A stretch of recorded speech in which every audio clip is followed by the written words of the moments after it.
Welcome back, everyone, to the Impossible Dream. We're doing something fun today. I'm gonna talk a little origin story. How about that? And we've got a guest.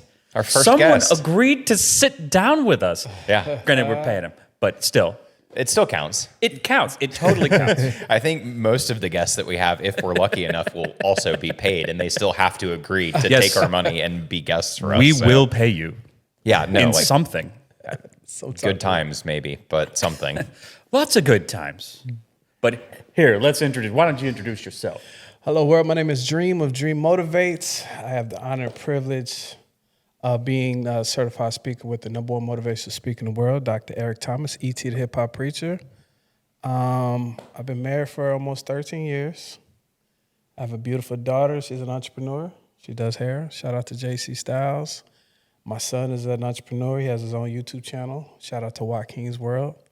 And I get to hang out with my brother today, man. I appreciate y'all inviting me to the Impossible Dream, man. Bless you, man. Thanks for having us. Yeah, thank well, I you. guess thanks for joining us. We're having you Absolutely. technically. Yeah, you know, hey, we in there. I don't know how to use the English language. You know, I have a loose relationship with it. I mean, that's how it works. Yeah. But so interesting. How did you get into that? So let's hear it. Yeah, so I grew up being I was a party promoter. Right So on. I grew up in a hood where we were super broke and didn't have anything. The kids would talk about us. I had low self-esteem. We had, we had to wear the same clothes over and over and over. I just got tired of being broke. And one day, I heard about this person doing this thing called a lock-in. And a lock-in, I don't know if y'all ever been to one, but basically, it's you been a been to a while. lock-in? Okay, cool. So yeah, I don't know, Tony, if you ever heard of a lock-in. So basically, you rent out a place, and it was a bowling alley. Oh, dude, that's awesome. Yeah, and he was like, man, you should do a lock-in. I was like, what's that? He was like, you rent out a bowling alley, you invite everybody to come, you charge $20, you lock the door at midnight, you don't get out till 6 in the morning. So I was like, dang. So when I went to the bowling alley, I asked how much it was. The guy told me, well, the only day you could do it is on a Sunday. Man, we got to go to school the next day. He said, well, I don't know if it was Memorial Day or Labor Day. He said, well, Memorial Day is like in a month and a half. You might want to do it on Sunday because y'all don't go to school Monday. I was like, perfect. I actually drew the flyer, passed out. I don't know how many flyers I passed out. And listen, man, I was broke and I didn't have nothing. And that's the day that God revealed me my gift. I drove. I had to wear my friend's clothes because I didn't have any. Mm-hmm. I had to get a ride because I didn't have one. And I'm in the back seat with my friend Rashad and his mom, hoping that I'm not going to get embarrassed to death, And lo and behold, we pulled up and it was 850 people wrapped around the building. Dude, Life that's changed. killer. Life changed, bro. That had to And- feel good. Like It was crazy, man. literally driving up to your purpose, like unfolding right in front of you. And I remember Rashad's mom was like, she just kept on saying, what? Oh my God, what? What is this? What? And it was just so many people, man. And it was almost like I was invisible until that day. Mm-hmm.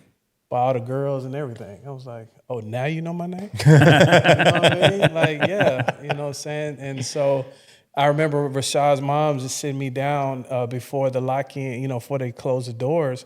And she asked me, do you understand what just happened to you?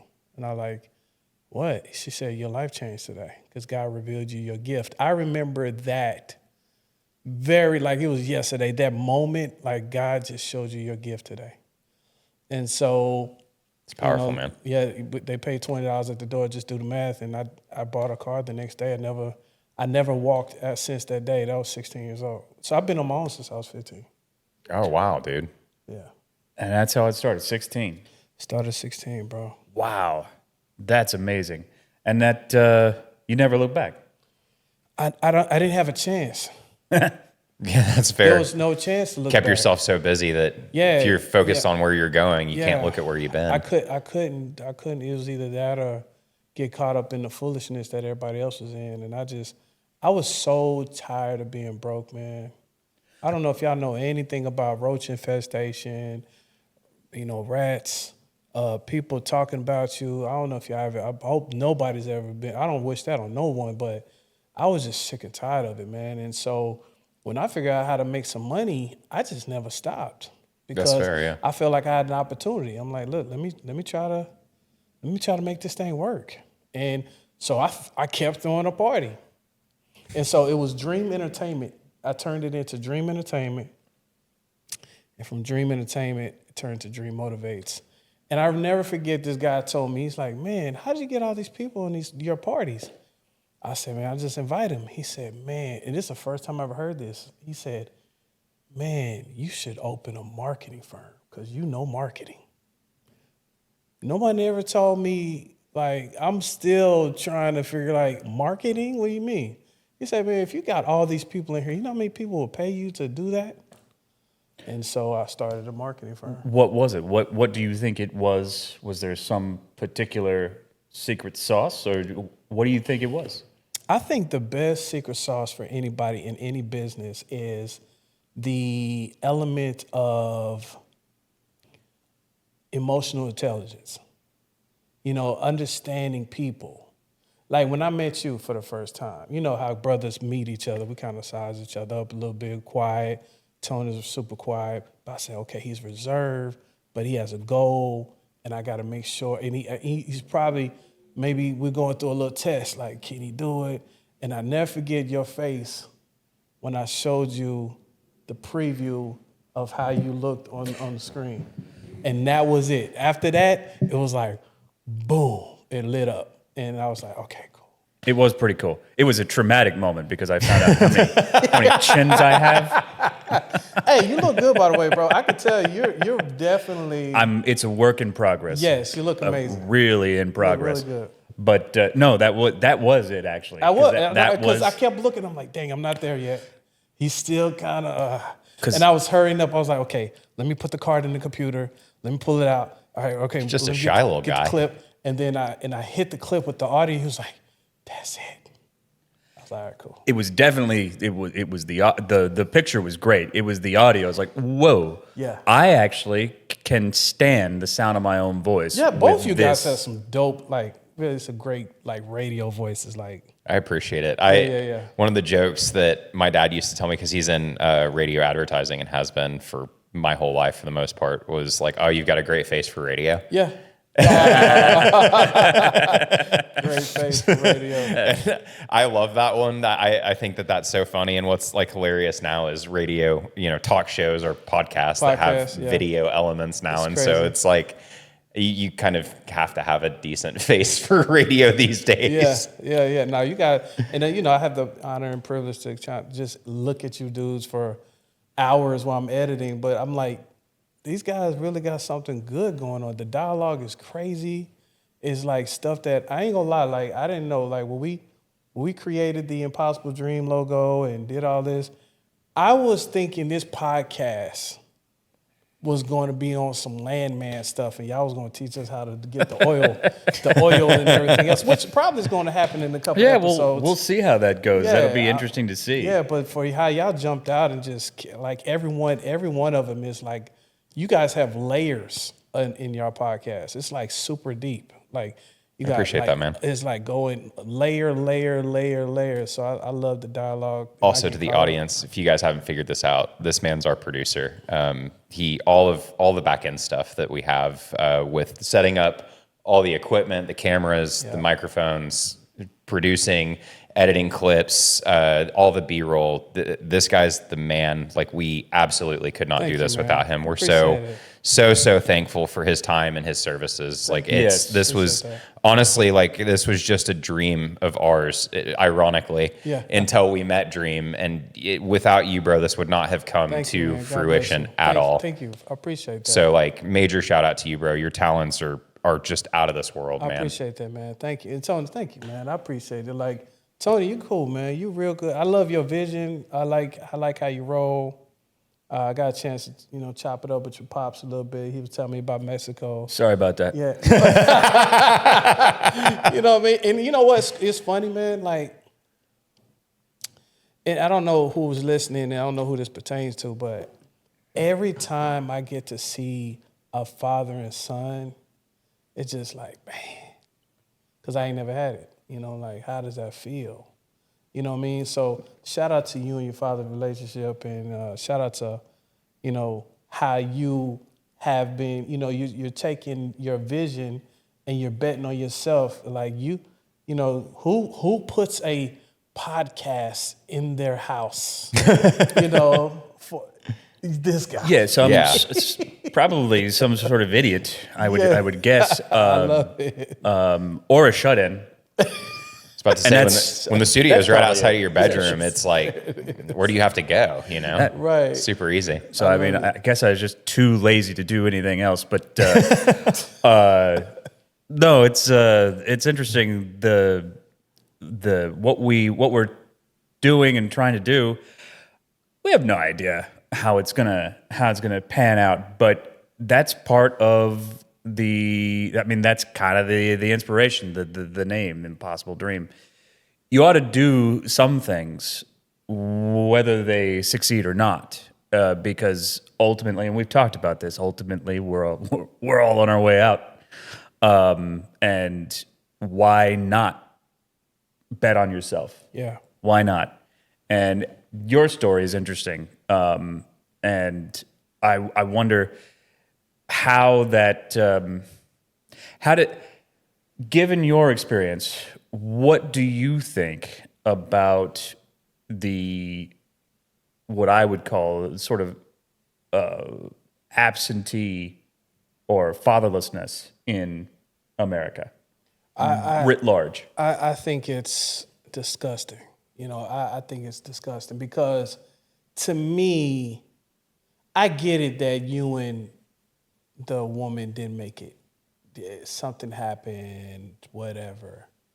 I can get that. Not to condone it. I definitely think you should not be doing that. But it's understandable. You're two human beings. Didn't work out. Things happen. Things happen. Yeah. I can give you a pass on that. I can. But man, when I look at my kids, man, I'm looking at them like just reflections of me. And so how do I leave me? How do I leave myself? I just don't get it, man. And so I have a rule. Like, if you don't take care of your children, you are not privileged to be in my presence. Because I feel like if you're going to be in my presence, iron is going to sharpen iron, and we're going to sharpen each other. Iron can't sharpen wood. I'm going to slice wood up. So you're too dull to me because you don't even have sharp enough intellect to take care of your own child. Like, so for me, I can't respect. I don't respect. Even let's say the worst of the worst. She's trying to do everything to you. That's cool, bro, because your child is worth the fight. That's interesting. So I'd put it that for someone that has intentionally like abandoned their child, Right. that's sort of, we don't have enough in common on an ethical level to have a conversation. Right. We're so starkly different. Not that I like. You have been there. You actually are a father. Yeah. So you've put your money where your mouth is. But Absolutely. that's what I think of when it's like, that is so foreign to you absolutely. that we can't have a conversation if you are the type of person who can make it work in your head that I am going to abandon my children. We're done. That's an interesting. We're done. As a matter of fact, it's not even worth the conversation no more. But like, let's cut it right there. No more talking, no more justifying, no more long story of what she did to you and how come this is not right and what she did and how you was. I'm done with all that because what it does is trigger me about all the excuses of why my father left me. Mm-hmm. And so now you're dead to me on some Shark Tank. Yeah, I'm that's out. fair. I'm out. Bro, and like, I think what's so great about that too is this, I'm not going to name these people directly, but I've seen people make that mistake generationally, right? Where like, his dad was not involved in his life and now he's not involved in the lives of his kid. And it's like, kids rather, I should say. And it's like, bro, like, you are putting into the world exactly what it gave to you. Yeah. And that's something like, I can't speak on it. Like, I've got a good relationship with my dad, and I definitely feel for anybody that ever grew up in that environment, because especially as a male dude, it's like it's super critical. Yeah. I think everybody sitting in this room can attest to that. And good on you for like he just said, putting your money where your mouth is and saying like, nah, dude, this ends with me. Like I'm going to be involved. I'm going to be invested, you know? And like, I've never heard, you know, anybody viewing their kids as like a mirror in a sense, like a reflection of you is the word that the phrasing that you used. And I think that that's beautiful, man. Cause like my wife and I are getting ready to start our family now. And like, this is awesome to hear, truthfully. Cause So like that's, you don't have any children yet. no. And Tony, same with you? No, yeah. Let me tell you, when y'all do, bro, life literally gonna change. It's gonna change that second. Boom. It's gonna nothing as you looked at will ever be the same. Everything is deep. Every little thing, it gets deep and deep. You're gonna find yourself in the middle of the mall and you're gonna see a son and his father walking together, and depending on the age of that relationship, you're gonna see yourself in that child. You're gonna look at a commercial you're gonna look at the Will Smith movie with his child when he was looking and he was going through all that stuff, and you're gonna catch a tear, bro, because you're gonna feel it because you don't want to let this little person down. So for me, and for anybody else that I look at, I could probably fall suit to it. I'm like, yo, and nobody taught me, so I'm gonna walk away. Or I could take the pain that it gave me and make me a better father. So it could have broke me, or I could have had a breakthrough. One of the things, but I chose to reverse it. And I'm super involved. I'm not missing no games. I'm not missing no recitals. I'm not missing a millisecond. When you're also clearly smart enough to not surround yourself with people that are going to detract from that vision 100%. At all. Like, and that's, dude, people don't realize that often enough. Like, I don't care if it's your homeboy or whatever. If they're not on the same wavelength as you, they're not going to do you any favors by keeping them around. We can't, we're not, you're low vibrational to me. You're low, I'm most definitely, we can chop it about how you and old girl y'all didn't make it work. I definitely understand that, bro. Dang, I wish it did work, but cool. But you had that child, bro. You got one job.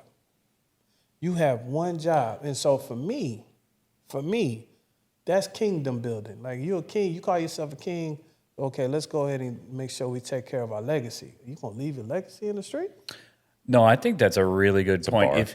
Especially if you're the sort of person who may not be particularly religious, legacy's all you've got. Yeah. Like, if you don't think there's anything after this, legacy is all you have. 100%. So you better, and this defined a lot of the politics of the world, and still does. Yeah. Is you don't simply, your children are you into the future. Yeah. That's what they are, in addition to many other things. And this is just from an intellectual perspective, not from actually feeling it, which is a totally different thing. Well, you're feeling the reverse of it. Look how you and your dad are. Well, and I think it's interesting because I don't know exactly your relationship, but shout out that I just walked in and I seen the man, you know what I'm saying, that procreated with you, and y'all have a great, he's here. He's present. Well, and that's the good thing. Like, for me, it was grew up single parent household, so my mom raised me, but he was involved. And Same here, actually. That's I think that, and I remember, and I'm curious as to your thoughts on this, as to the role of the father, because I still remember most of my life, and I think it would have been better if he had been there every day in the house with me, because I think I wouldn't have suffered from a certain lack of confidence, is how I would describe it, in my younger years, and a sort of fear of the world. But I still remember exactly where I was when, and this is what a father does, and not to say that a mother doesn't teach all sorts of valuable lessons as well, but this one I remember, and it's a lesson that really only your father can tell, and this was or teach you. And I was in the situation, and it perfectly breaks down between the sexes, the way they look at the world. I was a very bad student in school, and I failed Spanish. And I was not a particularly pleasant student either. And the teacher, rightfully, had it out for me. Mr. G, I'm sorry. He had it out for me. He should have.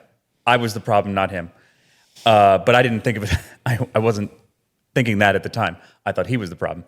And my mom, because he failed me, was inclined to sort of side with me. And Dad happened to be there. And he listens to the story, and I remember where we were. It was in the standing up in the foyer of the house, and he's like, actually, the guy sounds kind of. My dad says, "Guy sounds like an asshole," and I was like, "No, you need to no, he needs to learn that some people are assholes, and you need to do what they say if they have power over you. You need to do whatever this asshole says. Get through it." And it was this kind of real world sort of, oh, mom can't rescue me from this guy. And I'm just going to have to do it. Just figure out how to get this guy off my back and pass, because failing is not an option. So, and that's the world. Unless it takes you out, like punches your ticket, you're still alive. You're going to have to figure out how to live in the world.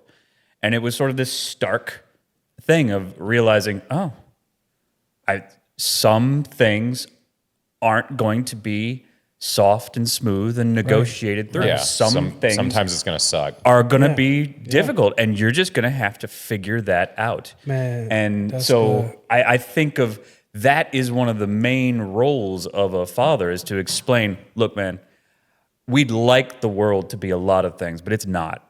And you're going to have to figure it out. We're all figuring it out as we go. Yeah. So I wonder, but from your perspective as a father. I love it, man, because, shout out to my son, Joaquin Jr.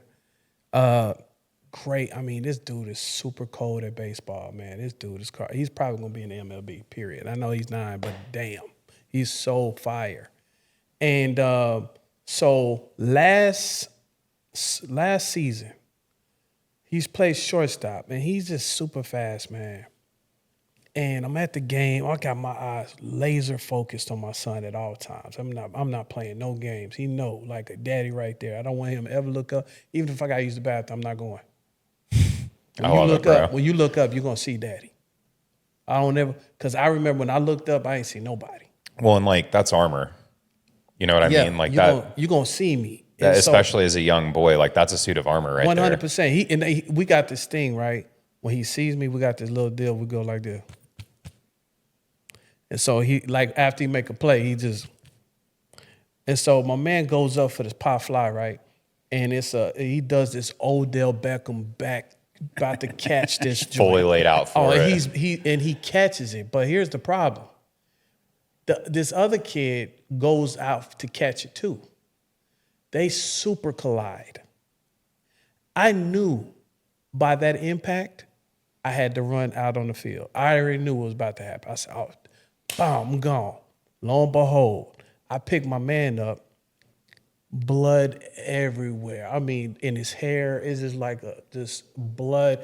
And he's freaking out. He's freaking out because he sees all this blood. And I'm running on the side, and all the parents are like, oh my God. And I had a bottle of water, and I just dumped it on his head and watched, and I'm trying to look at the cut.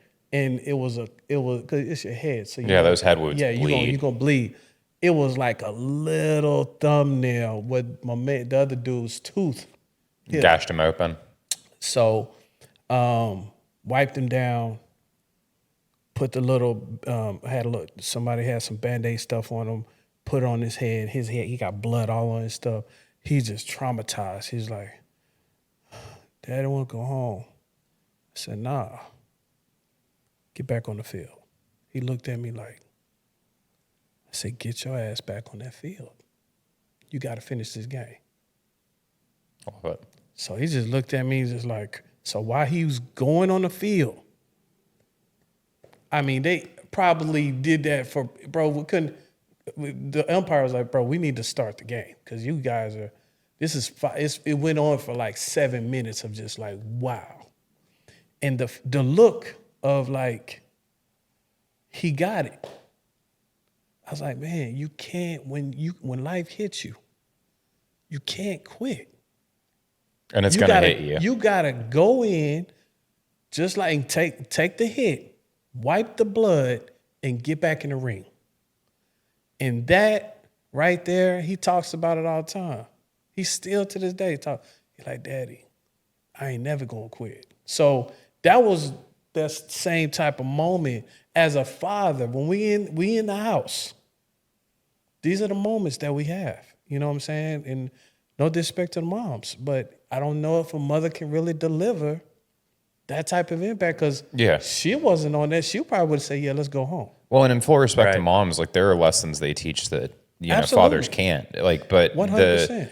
The lesson that you're talking about here, like, yeah, I mean, my dad, my stepdad, like there are things that they've taught me that like, I love my mom. I have so much respect for everything that she sacrificed and gave for me, but like they're not her lessons to teach. Yeah. You know, and that's tough. I think like I would argue we do have, you know, kind of a single mom epidemic a little bit where, and like, I'm not even going to jump into the ring on who to blame on this, but this is such profound insight that I think people tend to overlook and not really take seriously because realistically, like the data, I mean, if you want to take it to that, like the data, you know, on having both your parents in the household and what that produces in terms of like, your likeliness to succeed in life, your likeliness to not end up in jail, your likeliness to like build healthy relationships, to have a healthy marriage. Like, I mean, you're twofold on most of them. And a lot of people don't think about the importance of that. And like, we've been in this weird time where it's been super easy to hate men. Like, oh, men ain't shit, like this, that, and the other. And it's like, dude, some of them, yeah, you're like 100%. Or we had that yelled out loud, like while we were walking down the street, coming back from like grabbing drinks last night. Like there were a couple women that were screaming that at the top of their lungs and like looked at my wife and said this while she was walking with a man she happens to be friends with and one that she's married to. And it's just like, dude, like, like, that might be your lived experience, but like all men is not like that. Yeah, I promise you, like there are plenty of us that don't suck that are, you know, like happy to be involved however we can be. And dude, it's so major shout out to you for like being that father because a lot of young boys don't get that. Yeah, I mean, listen, and I want to give a shout out to all the mothers. You know, I didn't tell you, but you know, it got so bad for my mom. She put me up for adoption. So I'm in and out of adoption centers for a lot of time in my younger, you know, ages of life. And I just remember like, damn, why don't nobody want me? You know what I mean? She got with a pastor in Philadelphia, so I'm from Philly. And, you know, he seen her on the bus. She was, you know, down and out. He was like, what's wrong with her? She told him that she feel like she did the worst thing ever and she gave her child away. And he was like, what if I can help you get him back? And so story goes, he helped my mom get me back. Yeah, get me back in her life. They got married. That's my stepfather. That's awesome, bro. Shout out to my stepdad for, you know, stepping up. But God bless. Yeah, and you know, so that hits me like hard. Like, and so I got an organization, man. I'll definitely give y'all some feedback on it. Show y'all some footage of it's called Moms Don't Quit. And so I have an organization of mothers that get together and help each other out. And I was featured on Fox 4 News for giving away a car to a single mom. That was cool. And that could have went bad too, because I said I was going to do it, and I didn't know Fox 4 News was popping up on me. Mm-hmm. So if I didn't have the car, that would have looked really bad. But I did have the car. And shout out to everybody that came out. But it was dope, man. So I have a heart for mothers, and I called it Moms Don't Quit because my mama kept fighting. She kept, you know, to get me back in her life. You know what I mean? Yeah. So God rest her soul. I lost her in 13, but. Oh, bro, I'm sorry to hear that, man. But Moms Don't Quit. Her name will, you know, is dedicated to Sharice Higgins, my mother. But yeah, so mothers, man. I mean, they, you know, mother's love knows no bounds. Yeah. I agree. I will go ahead and join the party of shouting out my mom because she did something I wouldn't do because she was a single mother and she hated for her childhood growing up. She was so beat up by the public school system that she made a promise to herself when she was a kid, like, my kids, if I have them, will Yeah. never go to public school. Oh, She's wow. gonna- Yeah, and I mean, to that point, I watched my mom bring her parents, herself, and us out of poverty. Like, Wow. I mean, we weren't where you were, certainly. Like, I'm not going to sit here and act like I was, but that I wasn't where you were because of my mom's sacrifices. Yeah, that's like awesome. she moved her parents in, to a duplex when we moved back to Oklahoma from Florida, and for their entire lives took care of both of them, made sure that they had everything that they needed, and that she was able to take care of us and herself, and like only did that, by consistently putting herself last. So again, like, don't take anything that we're saying is, like all men are, more necessary than women, or fathers have a more important role. That's absolutely not it at all. They have a different role. Yeah. It's a much different role. But dude, like my mom, I am sitting here right now because of the sacrifices that woman made. Yeah. And I'm sure like both of you could say the same thing. Like there's absolutely no doubt in my mind. Big time. I when I speak a lot. You know what I mean. And when I speak at my conferences, I always, when I tell people, just to let them know. And it's funny because after I say this, they line up to do it. But I was like, just to let y'all know, my therapy by helping mothers. When I hug a mom, I'm literally at that very second pretending I'm hugging mine. And I literally have a line of they just like, let me give you a hug, because mothers, man, they have this element.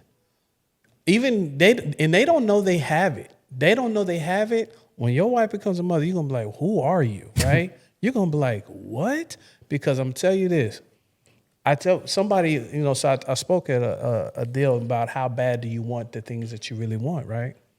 And, I just do a survey. Hey, who in here smokes? I'm not judging you. Who smokes? Okay, cool. And they're all mothers. Okay, who in here drinks? Oh, go ahead. Okay, cool. Now who in here like wants to, everybody wants to lose a little weight, but anybody want to lose a little weight here? Like everybody raise a hand, right? I say, okay, cool. I said, to make a decision is a decision. That's period, right? I can prove to you that you can do anything that you want to do as long as it's greater than you. You got to understand the why behind it. If your why doesn't make you cry, it really wasn't a why. Your why can't be this crib, because now you got the crib. Now what? You got a fly crib. Now what? Okay, cool. What's next? The why has to be so deep. If your why don't make you cry, it's no why. So I said, now, I'll just call somebody else. So you drink? What's your favorite drink? Margarita. All right, cool. Let me ask you a question. When you found out the day that you were pregnant, did you continue drinking? Nope. You just quit? Yep. Why? Here comes the why. So you decided to quit smoking, to quit drinking because of boom. Here comes the nurturing. It automatic. They don't even understand it. They start nurturing. You see moms walking around. They're rubbing on you before you're even here. The nesting in the They're house just and everything. rubbing, Yeah. brothers rubbing. Now they got this thing. My son, shout out to my son, man. When he came out, now both my children, thank God, they, not for the woman, but she had the C-section, so I didn't have to see it. So I got the curtain. So I don't see none of that. Praise the Lord. Curtain You're of right, mercy. dude. Yeah, that curtain's a No, lifesaver. thank you, Lord. Thank you. And so when he comes out, they do this thing called skin to skin. Immediately, they put the baby on the mom and just boom. And when I tell you that boy 9 years old and he still be right there. That nurturing connection that mothers have, bro, the superpower they got is crazy. It is. I agree. The superpower is the right word, because I think about what the level of sacrifice that I just knowing myself and the things I'm willing and not willing to do, and I would have we had my mom made sure, regardless of our circumstances, because we were very, very poor. She worked 2 jobs. So after she got off work, full-time job, in order to make sure that I got to go to a private school, her and I cleaned it at night. Wow. And she was willing to do that. I know me. I'm a lazy SOP. I'm not doing that. I would say you'll be fine in public school. We'll figure it Right, out. right. You'll read books Yeah, and, man. and Yeah. you'll be all right. Always I'm a not good habit. cleaning a school for you. Yeah. Like I know me. Yeah. But she was willing to do it, and that is amazing to me. And I Well- think back on that, like, wow, I would Yeah. never do that. Sacrifice. I'm Yeah. betting she probably didn't view it as a sacrifice either. Like that's the crazy thing about it is I'm sure if you asked her about it, she would to kind of make this about me, I guess. My mom views those choices as a privilege. And that's I think the craziest part about it. Like she doesn't feel like she lost this part of her life to doing those things. Like she is proud of that. Like she's proud of herself for doing that. She has pride in the sacrifices that she made, like as an integral part of who she is. And dude, that's like, shout out to my mom, dude. That's like one of Shout my out to favorite mom. things about her. I think that just shows how selfish I am, because I still would think of it as I'm giving something up as opposed to I'm gaining something. Like Yeah. that's still how I look at that, is look at what she had to give up as opposed to, from her perspective, what she was gaining. Yeah, And that's fair. Well, and I think like kind of to your point, now that I'm entering a phase of life where like the next big thing for me is kids, like that, Yeah. God willing, that's this year. Yeah. Like I am thinking about the world completely differently. I think about my wife completely Yeah. differently because I've been with my wife for 8 years now. But like, Oh, congrats. thank you, dude. It kind of like to your point, even prior to us having kids, the second that becomes a real topic of conversation, it's like, yeah, this is my wife, but like this is also the person that has been selected for me to be the mother of my children. And that's like, wife is a powerful role. Mother of my children's even more powerful. And that like, it's easy for you to, I think, be critical of yourself and saying like, I know what choices I would make. But I think having kind of being somewhere between the two of you, in terms of position in life with like having a wife and getting ready to start a family versus having one and having neither, no disrespect, you get to a place where those decisions, I think, affect you differently, because I would think of you as being weird if you were like getting prepared to make sacrifices for kids that you don't have. That's very cart before the horse. You know what I Yeah. mean? So like, definitely don't beat yourself up over that. I don't think, because like I don't think of you as a selfish person. You're one of the least selfish people I know, Oh, definitely. personally. Ton of good people. well, I mean, I tend to agree with you since you're complimenting me.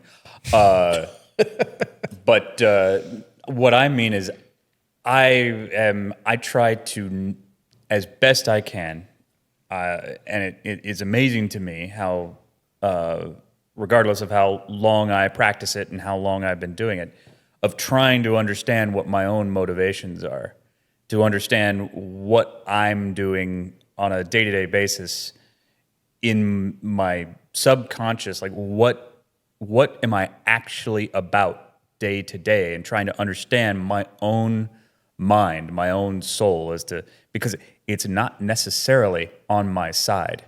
And so I'm now like on alert all the time for the parts of my psyche that don't have my best interests in mind. And so when I see something in me, like I know, at least from my own, my base position, if I were put in my mom's position, is I would be looking for an excuse not to do that. And I would rationalize why I don't have to do that. At least from this perspective right now, I know that that's how Sure. I would do it. And I want to be honest about that, because if I am not honest about it, I can't You're a fix victim that. of it. I can't fix Yeah. that at all. Yeah. And so I wanna say that, just to be internally consistent and authentic, I have to say I know what I'm like, and I understand that there is, maybe it's perfectly rational to say, well, I wouldn't have to make that major of a sacrifice. I don't have to go that far, and maybe that's just fine. But I know that people and people close to me are willing to make that level of sacrifice for me. Sure. And I know that I'm not willing to go just that far. And that tells me something about me that I need to know. And so, for the psychological term is pretty easy, just objective introspection, of trying to look inward and figure out what your own motivations are, because half the time you don't know. And you can't navigate in the world correctly, or at least you can't navigate better than you currently are, if you don't know your inward thoughts, what you actually are doing and believing based on your actions, as opposed to what you think you're about. Yeah. And you find that what your goals are, if you have them, are oftentimes completely sidetracked by what you do on a day-to-day basis. And that tells you there's something incongruent about your own mind. There are parts of you that aren't on board with whatever your project is, if you have one. Yeah. And it's like a practice. I just do this because I'm trying to map out what my internal perspectives and actual, like, what informs my action on a day-to-day basis.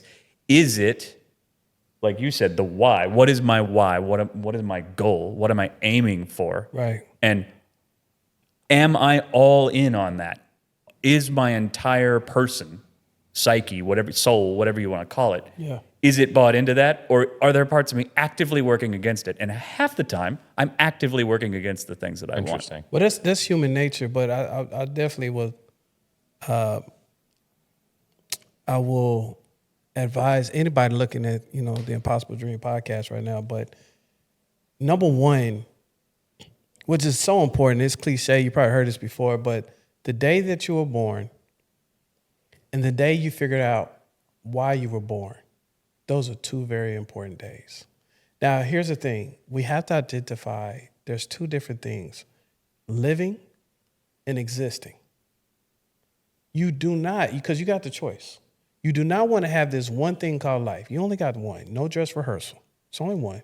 You don't want to have this one thing called life where you're just existing. And unfortunately, for 40 hours a week, we're going to a place, a temporary jail cell, that we get out, we get a 30-minute lunch break, and we go back into jail each and every week. Now, I'm talking to the people that do not like your job, because if you love your job, I'm not talking to you. I'm talking to the people who are existing. Because Work's if you just love a means it, to an end. man, if they love their job, you're equivalent to the millionaire down the street, because you love your job, you're happy. But if you're existing, you got to identify the thing that you do not have more than money is the time. The time is the thing that you can't get back. So, since we identified that, we have to understand, that's why I'm proud of you, to pursue the purpose. This video, your unborn child, so is yours, will be able to look at this when you guys are gone. So it's going to outlive you. This video will outlive you. The podcast will outlive you. This is exactly what Michael Jackson did when he got in there. He recorded Thriller. Mm-hmm. Every Halloween, we're going to jam out Michael Jackson's Thriller, because it's a purpose. So purpose outweighs any other merit, because you're here for a reason. Whose life that was an atheist now become Christian that you are going to be able to share with and say, man, look at the goodness of God, bro. I was right there with you. I was exactly where you was at, and my life changed because I dedicated my life to God. And I'm still learning too. So now you get to change other people's life. And that's purpose. That's way deeper than just regular existing. So now, what does it really mean when it comes to the impossible dream? And y'all, that's why I applaud. That's why I get so happy when I come over and get to produce this, because I'm like, man, these guys have another perspective. Each one of these cameras have a different lens.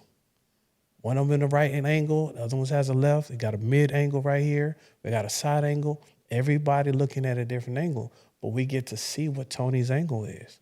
So when you're betting on yourself and going to Texas Hold'em poker table and literally the dopest thing about poker, which I don't play, I love Ocean 11. I'm watching enough of the casinos is you can have the worst hand, but still win the game. You can have the worst hand in poker, but because you believe, Tony, and you bet on yourself, you can still win the game. Bars. That's what's dope about this right here. Well, and I agree, but Got me all cut up over here. I think that in that also is something even more sustaining, because you're talking about the difference between just merely subsisting and Living. and yes, I have a metabolism, Yeah. but and then what I would call from a Nietzschean sense the life flourishing, Yeah. and you're using the word living, truly living. Truly living. And I think that what's interesting about that is I think you said that if you have a purpose, you're just as happy as the millionaire down the street. 100%. I think you might even be happier if that millionaire doesn't have a purpose. 100%.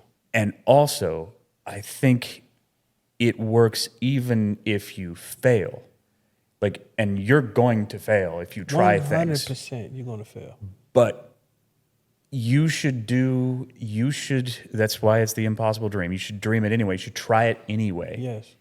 Because if you don't, you won't value your life if you're simply existing. So you should try and fail. If you fail, 100%. you'll still be better off in your own view of yourself. Yes. You'll be better Well, off. And like to that point, I wouldn't have met you if I hadn't had the biggest failure in my professional Wow. career. That's deep. Like, dude, straight up. Like That's I deep.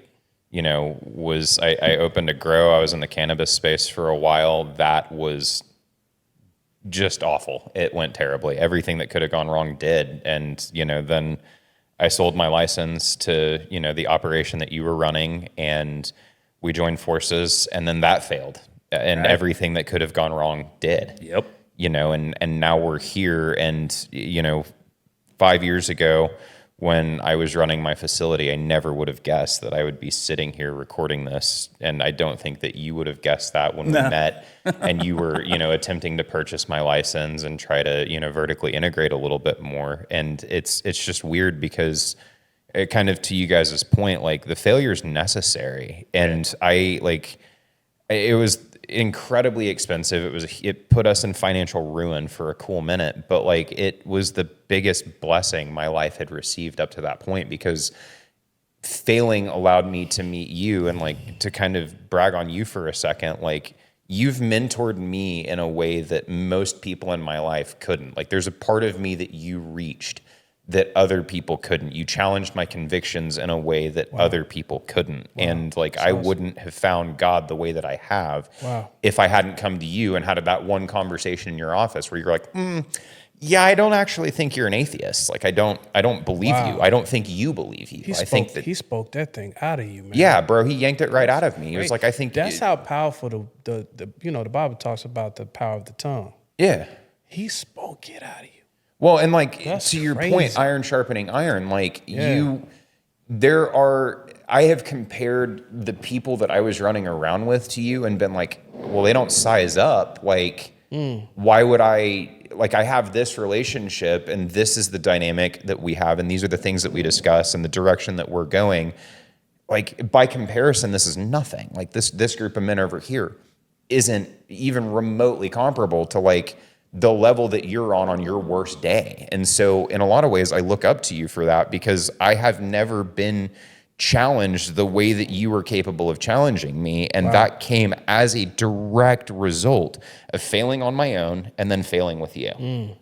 When you fail, people feel like it's an L, like you're losing. But really it's either a blessing or a lesson, man. Yeah, because you're learning. It's the L of learning, because you have to keep perfecting yourself. You can't just nobody. LeBron did what he did, man. He was at Cleveland. He couldn't win a game. He went to Miami. Called Wade. He called Bosh. He came to Miami. They didn't win that year, but they won the next year. You know what I'm saying? So you know, he didn't quit. You know, and then he went back to Cleveland, got Cleveland the ring. So you can't just quit. You know what I'm saying? Even though, shout out to your hat. Cowboys, I don't know if we're ever, I don't know, but look, Jerry Jones, man, we got to give him the respect, man. When I looked at that documentary, I was like, you know what, Jerry? You're all right with me, bro. Did y'all see the one on Netflix? No, I haven't. It's a super dope documentary about Jerry Jones. I had no idea his whole life but he didn't quit. You could tell he's frustrated. He's like, I gotta get one more ring. Yeah, and the thing I got to say about Jerry Jones, I think it was him that was talking about how he wanted to build a business that he could work with his entire family. And his family. Dude, and like that's a fire.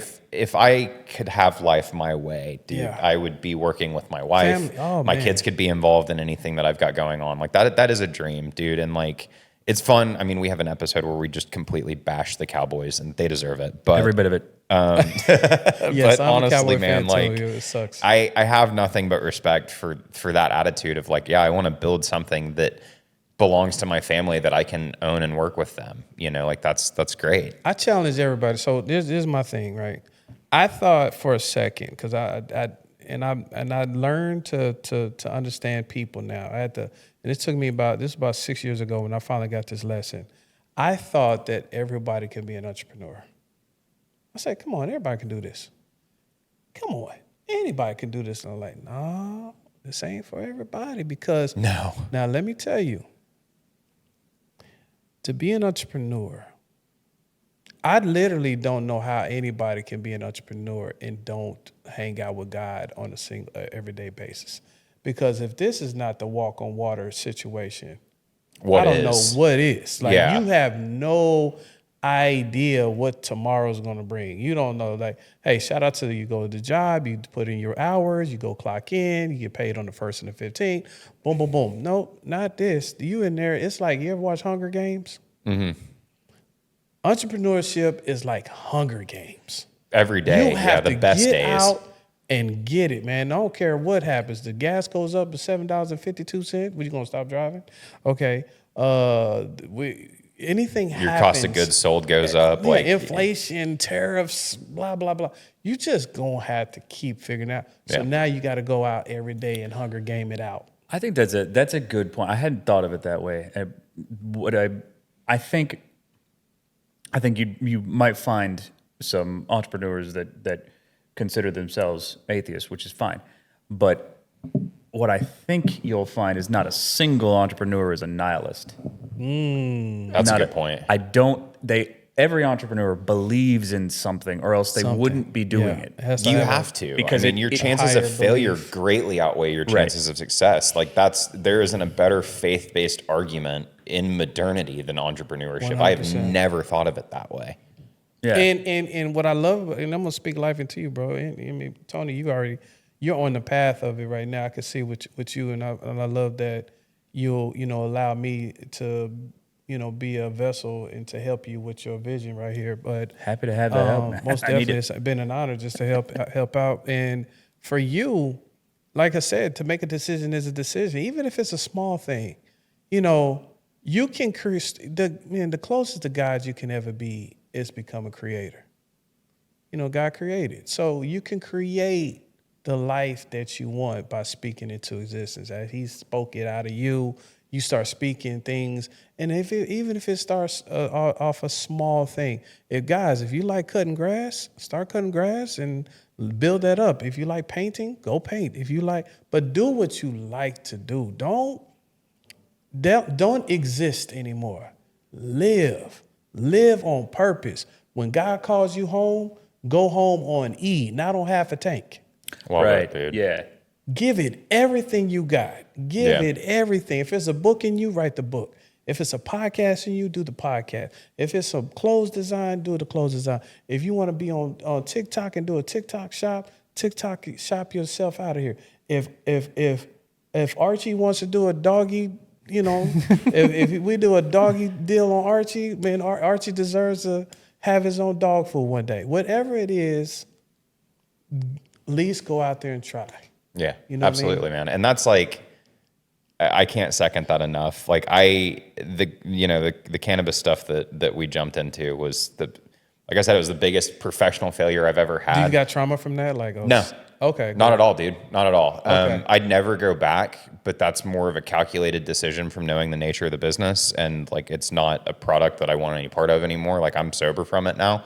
But the thing that I will say is like, that blessed my life in ways that I still don't even know yet. Got you. Like, I don't regret a single second of that. My marriage is so strong because of it. Like, I didn't want kids prior to that. I did want kids after that, because I realized through that process that a lot of not wanting children was a trust issue on my part. And like, after seeing my wife just go, yeah, bro, go get it. And like, watching what she sacrificed for me to be able to even make an effort at that, like her sacrifice for me to fail at that, and then her love on the other side and her grace and her support on the other side, dude, like at this point I was like, I have to have kids with you. Yeah. I have to. It's like the next most right thing for this. Feels like it's supposed to happen. And She's super cool, by the way. I appreciate that, man, Yeah, dude. She's you the greatest did a thing good that's job. ever happened to me. Good job, man. By far. Yeah. But Shout out to wifey. yeah, dude, thank you so much. She's such a blessing, bro. She's fantastic. But man, like the failure was so necessary to the extent that it doesn't feel like a failure. It was just a lesson. Like, and the way that I honestly interpret that was more or less God just saying, not here, not now, not this. Yeah. And that's fine. Like, I didn't have the ears to hear that then, but I go through that. I meet you. We have this conversation. I start my walk with Christ. I start going through all of these other things. And it's like, okay, maybe, that wasn't it, but this might be. Or if this isn't it, something else is going to be. Yeah. And like, dude, I agree with you wholeheartedly. Like, entrepreneurship isn't for everybody. But I've been one off and on for the better part of my 20s. And, it is a walk by faith, not by sight deal. 100%. And I don't think I would have found God if it weren't for those failures. Yeah, and listen, faith and fear do not coexist. No, they can't. And I hear people say, man, I'm afraid to do this. I'm afraid to do this. I'm afraid to do this. Fear isn't the spirit of the Lord. And I'm like, okay, let's say you have a healthy fear. I think let's be 100%. If we seen a lion come through here, we're gonna run. Hey, we're going to run. Archie's gonna run with us. We're gonna run. He's going to do his best. Right now he will. And that's a fear. But I challenge everybody when they say the fear when it comes to entrepreneurship. I say, you got kids, right? Like, yeah, you got kids. Because most of us we got kids. We're trying to figure it out. All right, cool. Let's pick the fear. Here's the fear I'm afraid of. I'm afraid of failing. I'm not going. Now, when my man asked me to go, shout out to anybody. Right? When y'all do get the kids, wait till you're about 5 or 6, maybe about 7 years old. That was the perfect age. I took my son. We watched a commercial.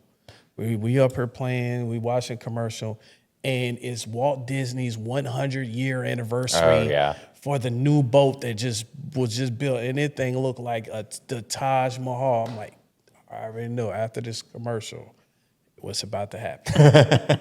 So the commercial happens. He looks at me like, Dad, we gotta go. Now, here's the fear. Fear that I can't afford to having to tell him no. To tell him, I can't, son. I can't do it. That's the fear. Yeah, bro. That's the ultimate fear for me. But guess what? Because I don't have fear, I have faith. I was able to tell my son yes. And for his 7th birthday, if you go to Joaquin's World Official on YouTube, we documented the whole thing. And I tell you, even as a grown-ass man, that was the best. I definitely, as a grown man, want to go again. It was amazing. Dude, that's awesome. Take your family, take your wife before you get kids. So you can be like, oh man, when we have kids, it's gonna be awesome. It was the most dopest place. I could not believe the boat was. It blew me away. I was able to get it to my son because I had the faith. I'm not fearing because I trust God so much, man. Yeah, walk by faith, not by sight. I trust him. The devil equals doubt. I'm not doubting. I would say even if you don't, and I think it's hard to go all the way if you don't believe in something. I think that the faith aspect is important, but I also look at it as okay, let's assume the opposite, that we do live in a completely randomized universe.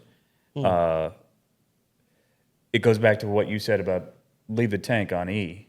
Like, Why wouldn't you want to die tired? why would you, if this is all there is, why wouldn't you pursue Right. exactly what you want? Yes. And why would you ever listen to fear other than, like, immediate Yeah, danger and stuff like the that? Lion walk, But the Don't, lions. right, don't right. go jumping off of parking garages or anything Right. like Sure. that. Thank you. But beyond that, why would you let fear keep you from the Yes. things that you want, Good said. especially if love this that. is all that there is? I love that you broke it down. Well, like and that. kind of bringing this full circle back to what you were saying, like the moment you had on that baseball field with your son, like that's a father's love right there.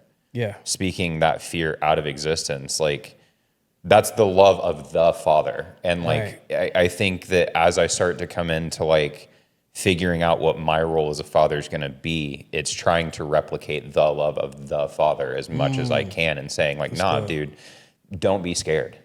Walk by faith, not by sight. Yeah. Like you're not gonna have it figured out, and that's okay. Trust that God's got you. It's a blessing or a lesson. Yeah. Like, don't walk into this lion's den scared of anything. I love people that bet on them, man, because when you bet on you, you bet on God, in my opinion. I like when Tony was talking about this thing, and he was, I got the call, and there was this guy that wants to build a podcast studio in his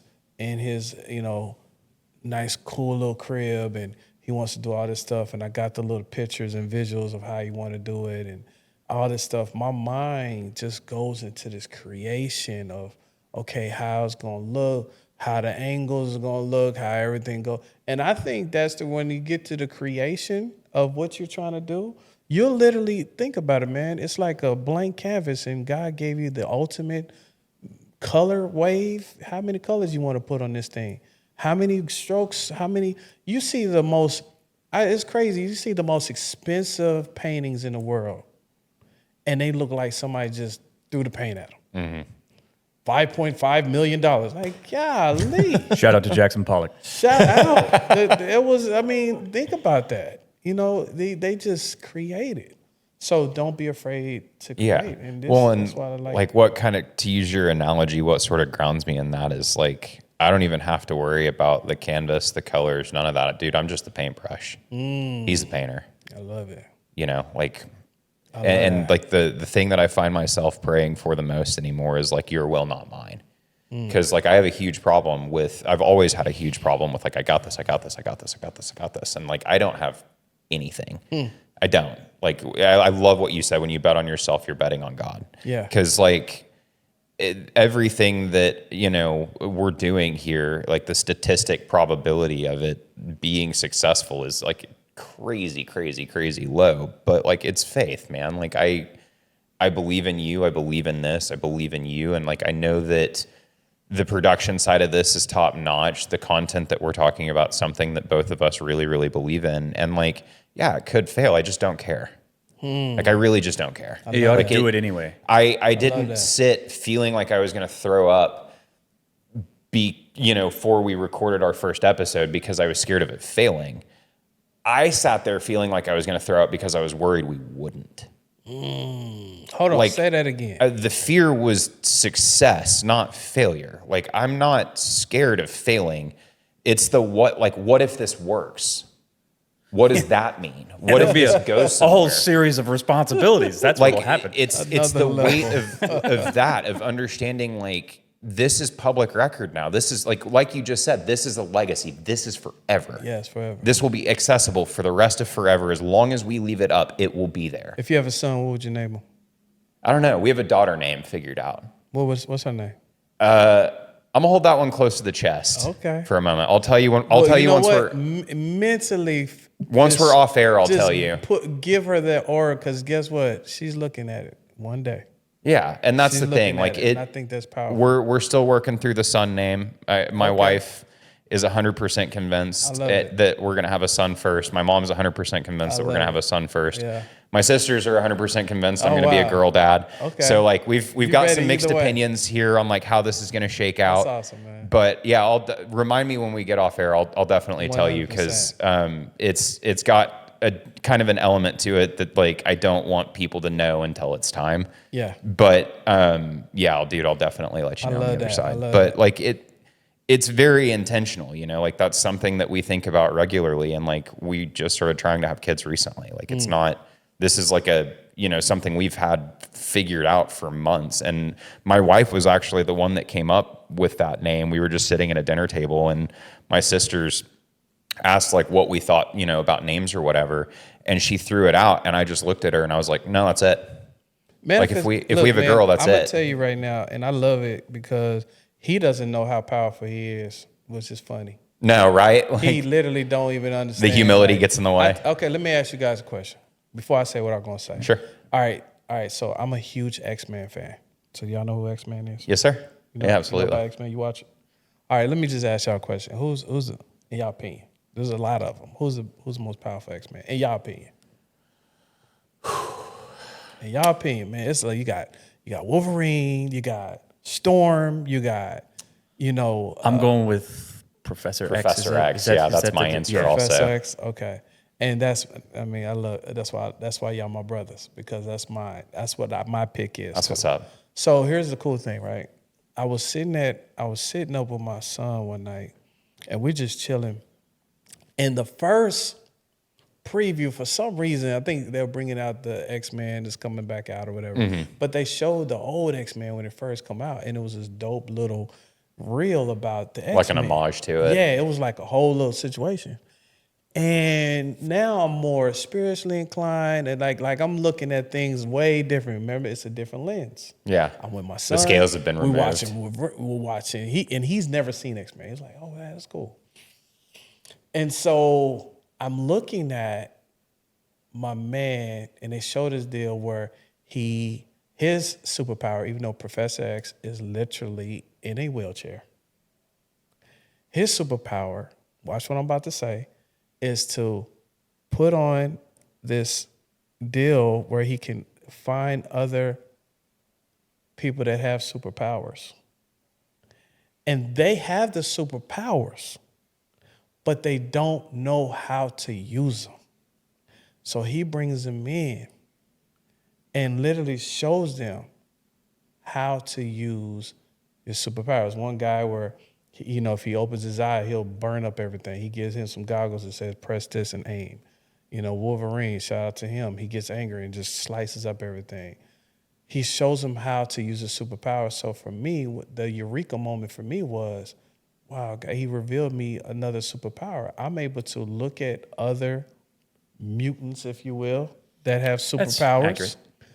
And I'm able yeah. to say, man, I think that superpower will have you to be able to do this, this, this, and that. Why don't you access your superpower, which is your gift? Your gift will make room for you. Yeah. And Mentorship is definitely when I look at like a huge Tony one. and how he's putting everything together, he's pushing together. It's almost like he does it effortlessly. It's like, yeah, let's do this and then let's put this together. Oh, good. That's coming off because it's totally not effortless. But I am totally shining everyone on. I seem really relaxed. got the wool pulled over I am everyone's eyes. not. Yeah, no, this Hey, is I think it's my first time seeing you wear your hoodie, man. It looks good on you. Yeah. No, it's very comfy. I feel kind of sexy. Yeah. But I love it, man. So shout out to everybody using this superpower, man. So identifying our gifts so our gift can make the room. Now, unfortunately, I think some people gonna, you know, Les Brown said, where is the wealthiest place in the world? And he said the wealthiest place in the world is in the grave, because people die with their dreams, ambitions, books, inventions they never tried. Interesting. Yeah. Hadn't thought of it that I was about way. to say that's a perspective I don't think I've ever heard. That's Yeah, brilliant. the wealthiest place in the world is because the people, they just didn't have the sharpening of somebody saying, come on, bro, let's do that. Yeah, well, in full circle, that's like, you know, back to what we were talking about earlier. That's why the company you keep, it matters. 100%. Like that's the people that you put around you are some of the most important decisions you'll ever make. Yeah. 100%. And like, I'm super thankful for both of you guys, because I've learned so much from Tony. I've only known you for a short period of time, Yeah. Dream, but I've learned tremendous amounts from you as well. Like, Thank you, bro. you speak and insight falls out. I appreciate it, man. Thank you. And both to you, same to you guys, man. I remember Tony was telling me about you, man. He was like, yeah, wait, my guy, he gets here, it's crazy because think about it. Tony set this thing up for growth. He has 6 mics. He's ready. He didn't do it like Fully just, bought in. Yeah, he's like, yeah, I know it's going to grow. See, that's another manifestation. I have I'm gonna give everybody a gift on the impossible dream. So I'm going to show everybody how to manifest in one sentence. And if you can do this sentence, if you can say this sentence, anytime you're trying to get something, you will get it. And this is the sentence: speak what you seek until you see what you said. There you go. I love that. Speak what you seek until you see what you said. I love it. And that's why I tell people, start speaking it, bro. So how do you want this, Tony? So how you want this? Yeah, I was thinking about this. I want to do the Godfather thing, do the blah, blah, blah, blah, blah, blah, blah, blah, blah. And I want to bring it in. I said, got you. Let's go. Do. We put it in together. My boy got the merch. He got the logo. He got the website. The community's coming through. Everything. Speak what you seek until you see what you said. Well, and there's an element of kind of devil may care, cavalier attitude about it. But I think in a way that's necessary. Like, it's terrifying to kind of strike out on your own, but there's something it's exciting to be a little reckless. And I think you could call, and I think in this context, we mean the same thing when we say faith and risk-taking. Yeah. But I do think whether you believe or not, I think this is true, that God is on the side of the risk takers. And you better, if you want to live, you're going to have to take some risk. And sometimes you're going to fall flat on your ass. Do it anyway. And like you said at the beginning, talking to your son, pick yourself up and get back in the game. I've said it before, God will steer, but we must row. Yep. Man, that's deep. Row well and live. That's Ben right. Hur. Nobody got that reference. I love that one. But I just want to shout out to everybody. Please do us a favor. I'm gonna just kind of take it a note. If this content is something that you guys are seeing that you liking and whatever, just do yourself a favor. Bless somebody with a clip. Like, share, subscribe. Be a part of the Impossible Dream, man. And I just want to say, I appreciate. I had no idea that I would be on y'all podcast. I'm the guy behind the camera in this situation, so it's been an honor just to hang out with you guys. I think We're happy to have you. I can speak for both of us, man. The honor and the privilege is ours. Thank you so much for buying in, for helping us, for 100%. believing in us, and for making all of this come together, dude. We had an idea before we met you. Yeah. It's I think very important to state that this doesn't happen without you. So Thank you, man. I appreciate we're it. really thankful for you and for the time that you put into this. And ladies and gentlemen, this is Dream Media. If you ever need any of his services, I cannot recommend this man enough. Shameless plug. Right there. Shameless plug. Hey, for the mothers out there, let's go to Dream Motivates. Go to dreammotivates.com. You'll see the Moms Don't Quit button on there. So just go like and subscribe to all the mothers. A lot of resources for mothers there. And for for media, marketing, podcasting, content creation, we're Dream Media Agency.com on the World Web, and Dream Media Online on social media.